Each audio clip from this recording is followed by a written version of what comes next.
ہم اہل زاویہ کی طرف سے آپ سب کی خدمت میں سلام پہنچے۔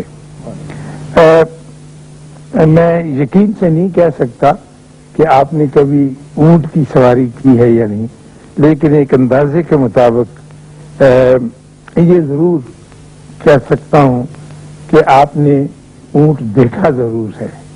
ہم نے اپنے بچپن میں اونٹ کی بہت سواری کی، اس لیے کہ ہمارے گھر کے قریب جس گاؤں میں رہتا تھا وہاں بلوچوں کا ایک ڈیرا تھا۔ بلوچ اور اونٹ لازم ملزوم چیزیں ہیں، اور بلوچ لوگ بڑے پیارے لوگ ہوتے ہیں۔ میری زندگی پہ ان کا بڑا خوشگوار اثر ہے۔ وہ اس لیے کہ ایک مرتبہ میرے والد نے مجھے جھڑکا اور شاید ایک تھپڑ بھی مارا، تو میں بسوتا ہوا اماں بلوچن کے گھر چلا گیا، تو اس نے پوچھا کہ کیا ہوا؟ تو میں نے کہا کہ ابا جی نے مارا۔ وہ چادر لے کے اور ہمارے گھر آ گئی غصے میں، اور کہنے لگی ہے ڈاکٹارا تم نے کیوں بچے کو مارا ہے؟ تو اس نے کہا میں نے مارا نہیں، میں نے تو جھڑکا مارا تھا۔ کہنے لگی جھڑکا بھی کیوں مارا تھا؟ کچھ تو مارا ہے، وہ سمجھتی تھی جھڑکا بھی اس قسم کی چیز ہے۔ تو ہم ان کے اونٹوں پہ بہت سواری کرتے رہے، اور پھر اس کے درمیان ایک بڑا لمبا وقفہ آ گیا۔ تو سن 46 میں جب پاکستان کی تحریک بڑے اپنے زوروں پہ تھی، تو ہمیں دریائے ستلج کے کنارے ایک لمبے سفر پہ تبلیغ کے لیے جانا تھا کہ پاکستان کی طرف لوگوں کا جھکاؤ پیدا کیا جا سکے۔ اور وہاں جو لوگ تھے وہ تقریباً کچھ ایسے لوگ تھے جن کا پاکستان کی طرف جھکاؤ بہت کم تھا اور مسلم لیگ سے ناواقف تھے۔ تو ہمیں وہاں اونٹ پہ جانا پڑا۔ ہمارے پاس 2 اونٹ تھے، اور 2 نوجوان آئے تھے علی گڑھ یونیورسٹی سے، اور 2 ہم جہاں سے تھے۔ تو اونٹوں پر سوار ہو کے چلتے تھے۔ وہ ہمارا سب سے لمبا سفر تھا کہ ایک دن میں ہم نے 8 میل کی مسافت اونٹ پہ طے کی۔ پھر ہماری خوش قسمتی سے ہمیں وہاں راستے میں 2 ڈاکو مل گئے، ایک کا نام گامن تھا، ایک کا نام سجاول تھا۔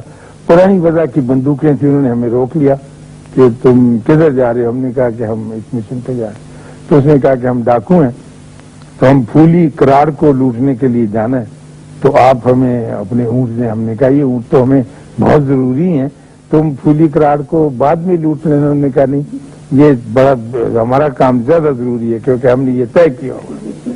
خیر وہ ایک لمبی کہانی ہے، میں پھر کبھی موقع ملا تو عرض کروں گا۔ پھر ان دونوں ڈاکوؤں نے ہمیں ہمارے دوست بن گئے، اونٹ پہ بیٹھنے کا طریقہ بتایا کہ اگر کاچی نہ بھی ہو تو پھر کس طرح اونٹ کی کوہان کو لانگڑی مار کے بیٹھا جا سکتا ہے۔ تو ہر ایک کام کا اپنا اپنا فن ہوتا ہے۔ تو میں یہ بات اس لیے عرض کر رہا تھا آپ سے کہ پچھلے ہفتے بلکہ زیادہ دن ہو گئے، 15-20 روز، مجھے کراچی جانے کا اتفاق ہوا۔ تو میں کوئی کتنی مدت، تقریباً آدھی صدی کے بعد، یعنی سن 47 کے بعد پہلی مرتبہ اس مدت میں پاکستان کی سرحد کے اندر اونٹ پر بیٹھا، اور کلفٹن میں آپ نے دیکھا ہوگا، اور اپنے بچپن کے زمانے کو یاد کیا۔ اونٹ پہ بیٹھنے کی سب سے بڑی اور خوبی کی بات یہ ہے کہ اونٹ دوسرے جانوروں کے مقابل میں ایک اور انداز سے اٹھتا ہے۔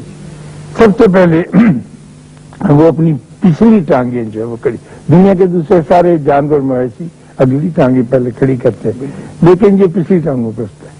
تو اس کا ایک فائدہ یہ ہوتا ہے کہ اس کے اوپر بیٹھنے والا سب سے پہلے سجدہ کرتا ہے۔ ہاں، وہ ایک اللہ نے رکھا ہے اس کا کام کہ آدمی چاہے یا نہ چاہے وہ خود بخود ایک سجدہ ہو جاتا ہے، پھر وہ اگلی ٹانگوں پہ کھڑا ہوتا ہے۔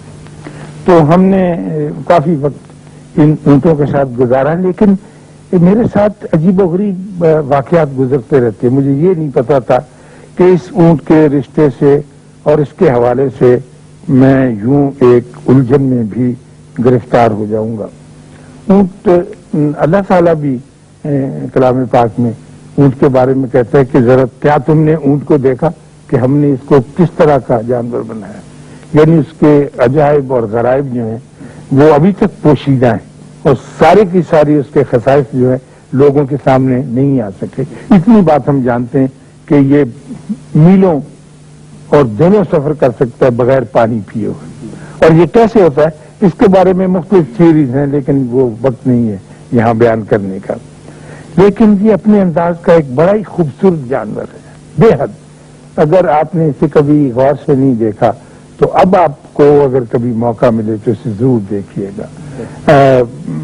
کبھی آپ اللہ گئے ہوں گے، اللہ کرے جائیں، اگر نہیں گئے ہیں تو جدے سے مدینے جاتے ہوئے جو بڑی خوبصورت سڑکیں ہیں، کبھی کبھی ریگستان کے لکو دک ٹوٹے اور قطعے آ جانے کے وقت آپ کو چرتے چپتے اونٹوں کی کچھ قطاریں نظر آئیں گی.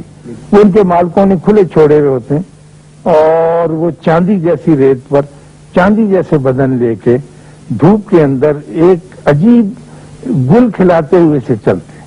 اور وہ نظارہ ایسا دیکھنے والا ہوتا ہے کہ آدمی کتنی دیر تک، ہم یعنی بس میں سفر کرتے تھے تو لاری سے سر نکال کر بڑی بڑی دیر تک ان کو دیکھتے تھے کہ یہ کیسی خوبصورت اللہ تعالی نے مخلوق پیدا کی ہے جن کے بارے میں ہم کچھ زیادہ نہیں جانتے. تو اسی سلسلے میں مجھے یاد آیا کہ پاکستان میں جب امریکہ کا صدر آیا، ایک ابھی تک شاید ایک ہی صدر آیا اور تو نہیں آیا، جس کا نام لنڈن بی جانسن تھا، اور وہ کراچی اترا تو جو سب سے عجیب و غریب چیز جس نے لنڈن بی جانسن کو متاثر کیا وہ اونٹ تھا. اونٹ کی ہماری بہت گاڑیاں تھیں جو سامان اسباب نقل و حرکت میں کام آتی تھیں اور بہت سارا سامان ڈھوتی. اونٹ گاڑیاں کراچی اس زمانے میں 1952-53 کی بات ہے، بھرا ہوا تھا اونٹ گاڑیاں تھے. تو اتنا متاثر کیا اس کو کہ اس نے کہا کہ میں تو یہ اونٹ جو ہے ایک امریکہ لے کے جاؤں گا اور اس کو رکھوں گا آج کے دور. تو مجھے یاد پڑتا ہے کہ وہ اونٹ تو نہیں لے جا سکا، لیکن اس اونٹ کا ایک ساربان جو شتربان جو تھا بشیر، اس کو بشیر تھا غالب کا، بشیر کو ساتھ لے گیا. اور بشیر بیچارے کو بڑی مصیبت پڑی اور وہ روتا تھا کہ اس بس اونٹ کی وجہ سے مجھے امریکہ جانا پڑ رہا ہے. اس زمانے میں لوگ امریکہ جانے سے گھبراہ، بشیر جیسا بھلا آدمی. تو وہ بڑا اس میں اخبار میں بیان دیا کہ صاحب مجھے ایک تو بولی نہیں آتی ان کی، میں وہاں جا کر کیا بات کروں گا، اور امریکہ جا کر مجھے کیا لینا ہے، مجھے تو اپنا اونٹ گاڑی چلانی ہے. لیکن اسے جانا پڑا اور اس کو یہاں سے، آپ نے اگر تصویریں دیکھی ہوں تو نئی رومی ٹوپی خریدی اس نے بیچارے نے، کچکن بنائی. آزاد آدمی تھا. پچھلے دنوں میں اونٹ کے بہت قریب رہا، لیکن مجھے یہ ہرگز اندازہ نہیں تھا خواتین و حضرات کہ جسمانی طور پر اونٹ کے اس قدر قریب رہ کے اور کلفٹن میں اس کی سواری اس عمر میں کرنے کے بعد یہ ایک اور انداز سے میری زندگی کے اور میری روح کے اور میرے وجود کے اور میری سائیکی کے قریب آ جائے گا. تو میں آپ سے جب یہ اونٹ کی باتیں کر رہا تھا تو میرے ذہن میں اس اونٹنی کا خیال بار بار آیا اور آتا ہے. اور جب بھی اونٹ کا ذکر آتا ہے، جو اونٹنی حضرت صالح کی اونٹنی تھی اور جو ایک معجزے کے طور پر وجود میں آئی تھی، اور قوم سمود کی طرف صالح کو اللہ نے بھیجا تھا. بہت اونچے درجے کے نبی تھے کہ جا کر اس بےہودہ قوم کو راہ راست پر لایا جائے. اور وہ قوم بڑی امیر تھی، ان میں بیشتر خرابی یہ تھی کہ ان کے پاس دولت بہت زیادہ تھی، علاقہ بہت سرسبز تھا. یہ آپ کے اردن کا علاقہ جو ہے، یہاں سے لے کر عرب تک اور مدینہ شریف سے لے کر تبوک کے درمیانی علاقے میں وہاں جا کر سمود کیا جغرافیائی حد ختم ہوتی. بہت لمبا علاقہ تھا. اور سمود کے لوگ اپنے بھاویں تکبر کے مارے ہوئے اور اپنے آپ کو بہت برتر سمجھتے ہوئے اونچے پہاڑوں کو تراش کر چھینی ہتھوڑی سے اس کو چھیل چھیل کر پہاڑوں کے اندر نہایت خوبصورت محل بناتے تھے. یہ ان کا بڑا کمال تھا. یعنی انہوں نے کوئی لینٹر نہیں ڈالا، کوئی اینٹیں پتھر نہیں جمع کیے، پہاڑ کو لیا ہے اور اس کو چھیلنا، کھروچنا